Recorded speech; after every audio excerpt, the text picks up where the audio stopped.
उसके बाद देखता हूँ तो मेरा क्या करोगे। जब 10,000 रुपए के लोन पे वो आपका कुछ नहीं कर पाएंगे, फिर लाख रुपए के ऊपर टाइम मारना, फिर उससे ऊपर वाले पे मारना। क्योंकि 10,000 वाले पे वो ऐसा सोच सकता है ना, बैंक सोच सकता है 10,000 का मसला है, क्यों काम टैक्स के मसले लगे।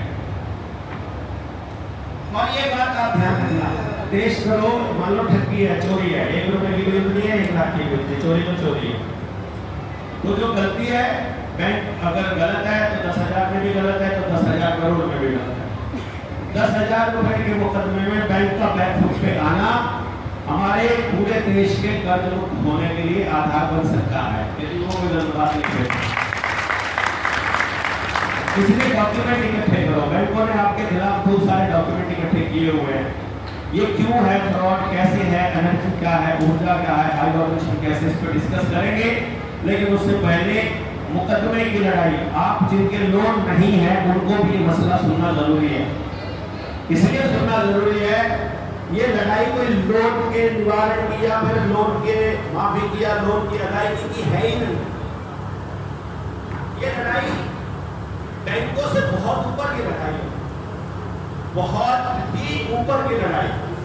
परमात्मा ने जो आपको दिया है ना, असल में ये उसके लूट को बचाने की लड़ाई है। और वो क्या है, ये जब सिसोदिया जी बोल चुके होंगे, जब सिसोदिया जी बोल चुके होंगे उसके बाद मैं आपको बताऊंगा कि ये लड़ाई क्यों जरूरी है, ये क्या है जो जिसको आप रुपया कह रहे हो। वो बड़ी बात नहीं बोल रही है, अपनी बात तो रुपया मूल्य का मापक में लिखा हुआ है, वो तो किताब ले लिया आप लोगों ने। बुलबुला लेनी है क्या और किसी ने, और किसी ने लेनी है, लेनी है, ले ली।